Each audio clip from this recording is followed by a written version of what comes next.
एक समय में पूरी मशीनें झुलस गई, वोल्टेज बढ़ गया, वोल्टेज बढ़ गया भैया, उसके बेचारे की पूरी मशीनें 1 मिनट में झुलस गई।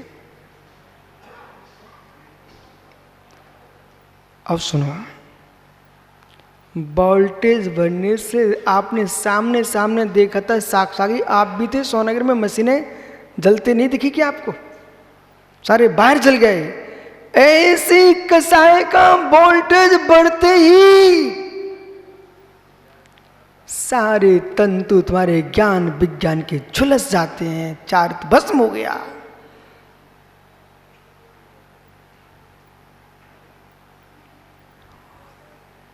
कसाय बढ़ते अलग अलग गिराएंगे, समय लगेगा। 25 का नाम कसाय में डाल दीजिए, समय सार के 16 स्थान भी कसाय में डाल दीजिए।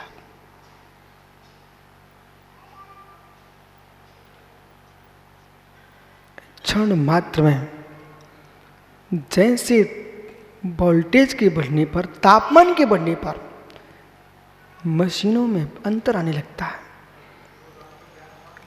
ऐसे ही ज्ञानी ध्यान दो, ध्यान दो। अब मैं फिर से एक दूसरे ले जा रहा हूं। सुब्रत सागर हैं क्या मित्र? एक प्रश्न है मेरा आपसे। ये जो 2 खम्भों के बीच में डब्बा टंगा रहता बहुत बड़ा, समझ गए ना आप? डीपी ट्रांसफार्मर, ये हर मोहल्ले में, हर नगर में आपको मिलेंगे, ठीक है?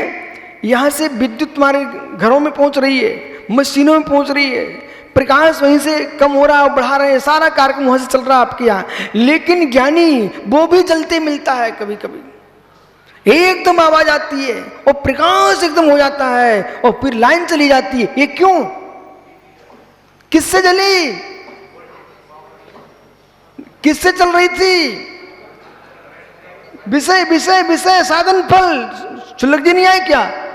चुल्लक जी, विषय साधन फल। वो ट्रांसफार्मर जिससे चल रहा था वो क्या था? बिजली और विद्युत। सुरेश भैया, ट्रांसफार्मर चल रहा था, किससे चल रहा था? करंट से। और जला किससे? समय नहीं है मेरे पास, जल्दी बोलो, आप बिजली वाले हो। जला किससे? चल किससे रहा था? इन महात्मा साक्षात समझाओ महाराज जी।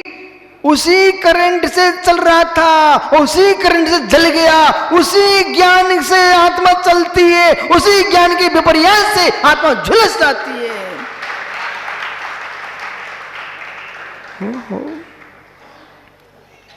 झुलस गया, मैंने आंखों से देखा है सब। अरे घरों में थोड़ी रोज रोज मिस्त्री बुलाओगे, अपनी मिस्त्री बन जाते वहां तो। कौन से घटाव का तार खराब हुआ है, कहाँ से तार फिट करना है, कौन होल्डर लगाना है, रोज मिस्त्री बुलाओगे, रोज पैसे दोगे क्या? बच्चे सब समझ लेते हैं, आप नहीं लगाना जानते क्या? बस समझो, ज्ञानी जैसे इतना मोटा घटाव, उसके अंदर जरा सा पतला सा तार, वो तार सुरक्षित है तो पूरी घर की लाइन जल रही है। वो तार कहीं फैल हुआ जरा सा। मित्र इधर देखो मित्र, इसके अंदर जरा सी कोशिका है,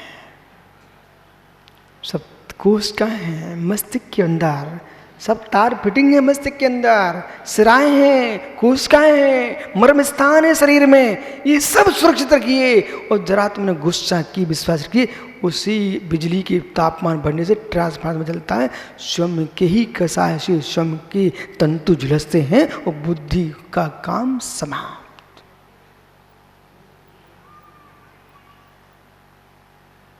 समाप्त। इसलिए मालूम, बोलो मैं आपको अंदर की बात करूं, जरा भी कोई विकल्प उठता ना मुझे, मैं तुरंत शांत। अब जिनको जो कुछ करना करते रहो, शांत। ज्यादा हुआ ना, विश्राम, लेट जाओ।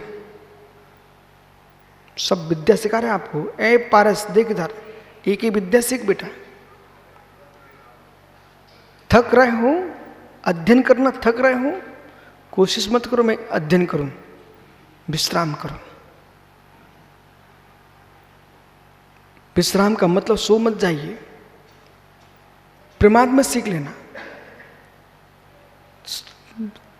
श्रांति को दूर करने के लिए विश्रांति है, श्रम को दूर करने के लिए। परिणामों को माना कि बहुत द्रुत गति से परिणाम चल रहे हैं, जागते जागते तो अपने आप को बचा नहीं पा रहे हो, मित्र सो जाइए। श्रेष्ठ संगति में जाके बैठ जाओ, अच्छे लोगों के पास जाके बैठ जाओ। बहुत अच्छे लोगों के पास बैठते बैठते भी थक जाते हैं, फिर अकेले में जाके बैठ जाओ।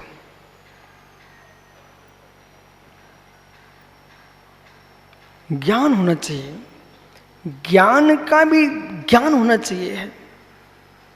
ज्ञेयों का जैसे ज्ञान है, प्रेमियों का जैसे ज्ञान है, ऐसे प्रमाता का भी ज्ञान होना चाहिए और प्रमाण का भी ज्ञान होना चाहिए। प्रमिति क्रिया विष्णु सागरी कहां कहां लगाना चाहिए, इसका अपना ज्ञान होना चाहिए। इधर देखना भैया, ये सुरेश टीकमगढ़ विद्युत विभाग में थे, अलग अलग मोहल्लों में बिजली छोड़ते हैं, बोलो क्या नहीं। और जब गांव में बिजली जाती है, वहाँ खेती का जब काम आता है तो गांव की बिजली कट कर देते हैं और खेतों में देना प्रारंभ कर देते हैं। कहीं मेला वगैरह बहुत बड़े होते हैं तो सिटियों की बिजली काट करके मेलों में दे देते हैं एक साथ। विश्व साथ देखो, मैं आगे चलता हूँ, आप ऐसा करो, अब तो नहीं करोगे लेकिन आपने अनुभव किया होगा, घर में हीटर हो, हीटर और बल्ब जल रहे हैं, हीटर चालू करते ही बल्ब डाउन हो जाते हैं। ये सत्य है कि नहीं? सत्य है, क्योंकि हीटर विद्युत की शक्ति को बहुत खींच लेता है। बस मित्र दृष्टांत बहुत हो गए, मैं मूल स्थानों के जा रहा हूँ। बोला हीटर के चलते ही घर के बल्ब पांड्या जी मंद हो जाते हैं। सत्य है, सत्य है। ऐसे ही काम विकारी भाव के प्रति जैसे ही ज्ञान दौड़ता है, विशुद्धि के बल्ब टिमटिमा जाते हैं। कुछ उसी से चलता उसी से जलता है, बालक उसी से चलता उसी से जलता है। ऐसे जिस विज्ञान से हे जीव तू चलता है, उसी ज्ञान के विपर्यास से तू विशुद्धि को जलाकर नरक जाता है। करो निर्णय। अभी ज्ञान में भेद दिखाता हूं मैं आपको। फिर लब दूध तपा, ठीक है, दूध तपा, गाढ़ा दूध बिक रहा है, उसकी अलग क्वालिटी चल रही है। गाढ़ा दूध बिक रहा है, फिर कुल्हड़ में भर दिया, उसका स्वाद ही अलग होता है। जो गिलास का दूध है, सोने का, चांदी का, किसी धातु गिलास हो, वो मिट्टी के कुल्हड़ का जो स्वाद है दूध का अलग ही है। ठीक, इसके बाद उस गाढ़े से थोड़ा और गाढ़ा किया, दूध की कीमत बढ़ती चली जा रही है। बेटा स्वाद बदलता चला जा रहा है। जैसी रबड़ी बनी वस्तु कम होती जा रही है, घनत्व तो बढ़ रहा है, विरलन घट रहा है, स्वाद बढ़ रहा है, कीमत भी बढ़ रही है। मावा आते आते कीमत बढ़ गई, घनत्व बढ़ गया, विरलन घट गया। ऐसे ही आज्ञा विचय, विपाक विचय, अपाय विचय, संस्थान विचय, संस्थान विचय धर्म ध्यान में जब पहुंचता है जीव, चक्र सबसे उत्कृष्ट ध्यान है धर्म ध्यान में संस्थान विचय, संस्थान विचय। अब इन मुनियों को निहारना चाहिए। हम ध्यान की दृष्टि से देखें तो तुमको अपने गुणस्थान का पता चल जाएगा।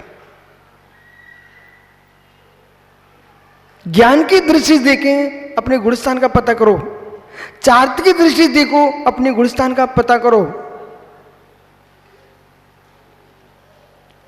अब लब यहां आपको सोचना पड़ जाएगा कुछ कि ओ गुरु जी, अब समझ में आ रहा है। जैसे दूध मावा तक है, दूध ही सब, स्वाद बदला, परिणाम बदला, ऐसे ज्ञान की धारा,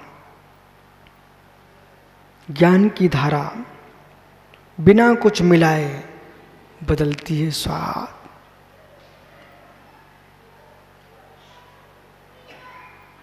क्या क्या डालो दूध में, स्वाद बदलते चले जाते हैं। आर्त रोध ध्यान भी ज्ञान में ही होता है। कोई कुछ बोल ही नहीं रहा है, प्रश्न भी नहीं कर रहे आप चक्रेश। आर्त रोध ध्यान बेटा ज्ञान में ही होते हैं, और धर्म ध्यान भी ज्ञान में ही होता है, और शुक्ल ध्यान भी ज्ञान में ही होता है। इसलिए आचार्य प्रवर पूज्य पासों में कहते हैं ज्ञान की लीनता ही ध्यान है। बराबर। जब ज्ञान इष्ट वियोग अनिष्ट संयोग पीड़ा चिंता निदान में चला जाता है तो आर्त ध्यान में चला जाता है। ज्ञान हिंसानंदी, चौर्यानंदी, मृषानंदी, परिग्रह संरक्षणानंदी इनमें जाता है तो रौद्र का रूप ले लेता है। जब ज्ञान आज्ञा अपाय विपाक संस्थान आदि रूप में जाता है तो धर्म ध्यान का नाम ले लेता है। जब वही ज्ञान, अब देखो अन्य साधन बदलेंगे, इतना ज्ञान आपको शुभ होना चाहिए। हलवा के लिए वही सामग्री चाहिए लेकिन साधन बदलेंगे, लपसी के लिए वही सामग्री चाहिए, साधन बदलेंगे। आहा, पंडित जी दयाचंद जी, भैया पंजीरी बनाओगे तो शक्कर चाहिए, घी चाहिए, आटा चाहिए, बराबर। लपसी बनाओगे तो घी चाहिए, आटा चाहिए, शक्कर चाहिए। मित्र, परंतु अब चाशनी में पानी मिलाना पड़ेगा। पंडित जी हलवा चाहिए, सामग्री वही होगी, इन माताओं से मिलो ना। माँ, ये अंतर कैसे आता? लपसी अलग बर्फी जैसी निकलती है, हलवा गीला हो जाता है, और अब कुछ लोग बड़ा हलवा बनाते हैं, वो एकदम पतला होता है। ये अंतर कैसे आ रहा है? वही आटा है, वही बूरा है, वही घी है, अग्नि है, पानी है, लेकिन अनुपात के बदलने से, चक्रेश, अनुपात के बदलने से स्वाद बदलता है और वस्तु की पर्याय बदल जाती है।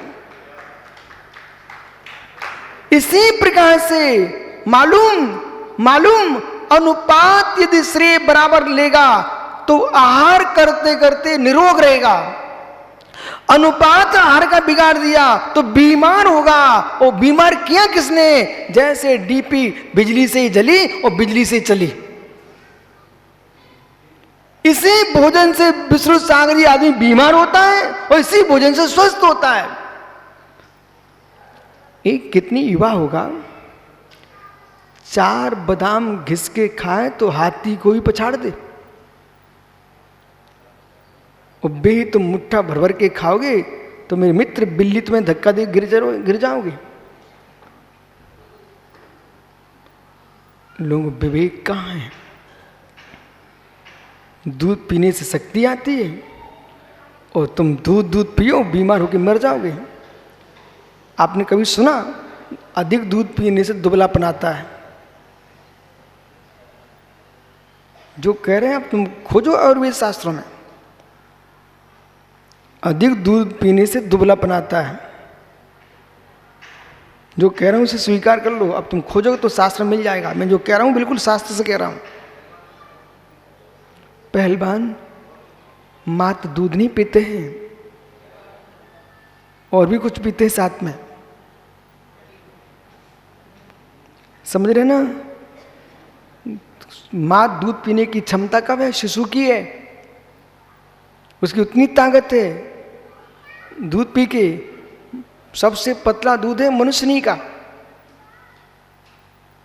सबसे पतला शक्तिहीन दूध है मनुष्यनी का।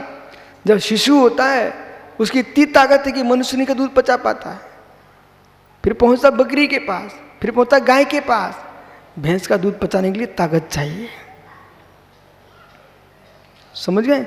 जितने वैद्य आते क्या बोलते धीरे से, बोले गाय का दूध पीना। क्यों? मतलब कमजोर आदमी है।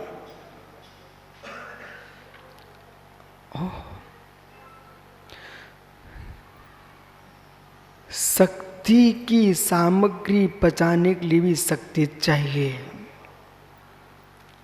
तब शक्ति बनेगी।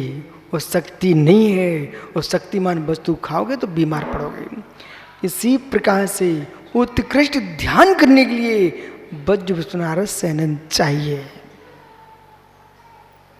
भंग लगाना तो जानते नहीं लोग चक्रे से, और बैठ जाते। कितने लोग आपके सामने तो आ चुके इतने दिन में, बोले गुरुजी कान दर्द कर रहा, बोले नस दर्द कर रही, बोले क्यों? मैंने कितने बार आपके सामने बोला है। बोले क्या कर रहे थे? बोले ध्यान कर रहे थे। मैं ध्यान बंद कर दो। ध्यान करने बैठ गए, पता था नहीं कितना करना है मुझे। वो मतलब कान दर्द करने लग गया, मस्तक की नस फटने लग गई, सिर दर्द करने लग गया। अरे भाई आपको मालूम इनके यंत्र में भी बटन लगे हुए हैं, कितना बढ़ाना कितना घटाना है, बराबर है कि नहीं? तो ये आपको बोध होना चाहिए हमारी शक्ति कितनी है, कितना मुझे ध्यान करना कितना नहीं करना, इसका ज्ञान तो होना चाहिए।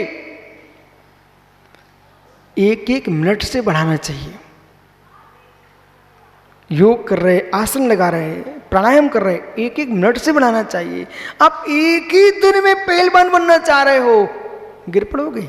सामने से अगर आए क्या, सिर फूटेगा, फिर महीना भर परेशान रहोगे। एक ही दिन में पहलवान बनना चाहते हो। अब ज्ञान ऐसे अध्ययन कर रहे हो, बोले नस फट गई मस्ती, बोले क्या हुआ? बोले एक ही दिन में प्रकांड पंडित बनना चाहता था। अरे भाई क्रम क्रम से बढ़ाइए, क्रम क्रम से बढ़ाइए। भैया समझ में आ रहा ना? इसलिए वो विषय पकड़िए कि जानकारी है, संयम की ओर क्यों नहीं परिणाम जा रहे हैं मित्र। उसको आचार्यों ने अलग अलग विभाजन करके रख दिया। दर्शन मोहिनी, चारित्र मोहिनी, ये सब कर्म सापेक्षता में जोड़ के रख दिया है। सत्य ये कोई भी मोहिनी होगा, इन सब में कौन चलेगा? ज्ञान चलेगा नहीं चलेगा भाई?